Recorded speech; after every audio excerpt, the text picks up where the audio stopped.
So thanks again, Iris, for sharing your story and all of this experience that you've gained using the Strengthening Families approach.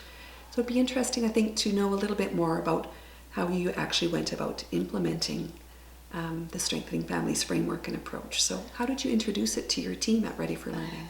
Well, it was a matter of bringing forward the materials from the Center for the Study of Social Policy website. It's a mouthful, isn't it? And it is a mouthful. And then the whole Ready for Learning team, 3 others than myself, immersed ourselves in it so that we could speak, back and forth to each other and talk about what we were learning and understanding about it. And then we decided in September of 2011 that we would hold a full-day retreat for the program facilitators who work in our family literacy programs. At that time, there would have been 4 additional to the Ready for Learning team. So was there anything specific that you were really considering when you planned that one-day retreat? Well, we realized within our small core planning team that we would need to consider the kind of training that our program facilitators had already received. And of course that would have been in the content of the program. And so when we're thinking about building social connections, we know that we would need, first of all, to build a very careful rationale for using that, and then also to talk about how we could build the strategies into the program we were delivering. As we were thinking too, Krista, we realized that, the way programs are structured, often it's possible for a participant to go through a series of individual sessions without really interacting with anyone else in the program. And that certainly was going to require more of us than delivering the program content. So what we did was to think about 4 points in a program session where we might be able to build in some different strategies to create those interactions amongst participants. So we thought about how we would welcome people, how we would inject small sprinkles within the context of the individual program session. Each program session has a snack time, and so how could we promote those interactions between participants then? And also at the end of the program, what could we do there that would bring those participants together? So it sounds like you thought of most everything. How did you go about structuring that day? Well, I should say, first of all, that we use the materials that were available to us on the Strengthening Families website. We use the handouts that they recommend to help people understand the particular protective factor that we were working on. And we use slides from the PowerPoint that they have to introduce each of these. So we picked the one, of course, on building social connections. In the morning, we talked about our rationale and really defined what's meant by social connections. And then during the afternoon, we worked together to think about the small but significant changes that we could make in the way that the program was being offered. We looked at those 4 points of time and we brainstormed within our group strategies that might be appropriate for each one of those. And then ultimately we decided that we should change what happened at the very end of the program. Each program session, that instead of just saying goodbye to everyone in the regular way, the facilitator would have a pot of coffee ready for the parents. And then while the parents were visiting with each other and drinking their beverage, the facilitator's role would be to supervise the children at play.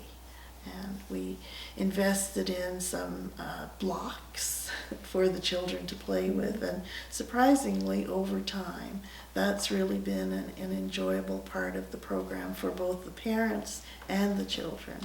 So that all seems doable. How did your program facilitators respond? The interesting thing is that within the group, there were 4 of us who had, as I said before, been immersed more in the strengthening families materials, but 4 of the people who were attending the retreat were coming to this information for the first time, and so we were a little surprised at the amount of pushback that we received on the changes that we were wanting to make. We heard from them that their job was to deliver the program content as they had learned in their training. And so when we were expanding their role to include these, like creating these bridges between the participants and implementing these strategies that we were thinking about, that didn't sit well with all of them. And although we had some who were very supportive, there was one in the end who chose to leave her work with us because these changes were too far outside her comfort zone. So it sounds like that was a bit of a challenge. Did you let that deter you in your efforts? No, it didn't. We were sad, of course, to lose her, but we knew that the path we were on was a better path for families, and so we persisted and continued. We pushed forward with the implementation. We developed forms that the facilitators could use to track progress. At that point, we decided to hold an in-service at the end of each 10-session round of the program so that people could come together and share what was happening, what they'd learned, what they wanted to change before the next round began. And over time, I think the facilitators all came to see that really these changes were benefiting the parents and benefiting the program as a whole. So any other significant learnings at this point? Yes, Krista. Actually, we realized that our program facilitators have a wealth of knowledge about the content of the programs they're trying to deliver, but they don't feel so confident about the processes in supporting families, and so we had lots of learning around that. We noticed that some found it very difficult to engage in the kinds of conversations with parents that are really needed to help them and support them in the way that the approach intends.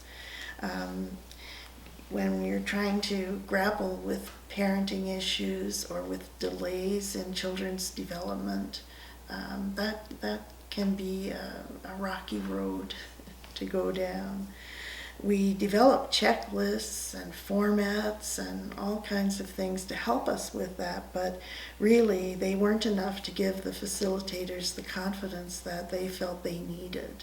And so we looked for other ways that we could build those skills and help them gain that confidence. So we accessed all the resources from the Alberta Family Wellness Initiative to build their knowledge and confidence around brain development. We introduced the parent cafes and the training through the Cafe Institute for those. We also accessed training from Alberta Health Services in a framework called Skills for Psychological Recovery, which we think of as skills for personal wellness. And those have really, I guess, helped us accomplish what we needed to learn there and built the confidence we needed to have. So 5 years down this journey, Iris, how would you sum up the impacts that embracing this approach and framework has had on your work at Ready for Learning? Well, it's really inspired much of our work through the 5 years and much of our learning through the 5 years as well. We adopted those protective factors into our theory of change. And that, of course, has given direction to our work. We have a new language to talk about what we want to do and how we're doing it. That's helpful. The protective factors also give us something to work towards and to measure. And I think those outcomes and striving to meet them really keep us on track. We also shared the strengthening families approach with our community service provider colleagues through the Bowness-Montgomery Neighborhood Collaborative. It meets monthly, and they were intrigued by the strengthening families approach, and so dedicated 2 to 3 meetings over a period of 2.5 years to really delving into each protective factor and thinking about how it applies to their work. And I think all of us who experienced those sessions came out of them with more compassion for the families we serve and a willingness to go the extra mile to help them. Wow, thanks, Iris. Sounds like both programs and people have been transformed in this whole process. So I think we really want to thank you for your work in understanding, applying, and really giving us a great example of how we can use the strengthening families approach in our local context here. So thanks so much, Iris. Thank you, Krista.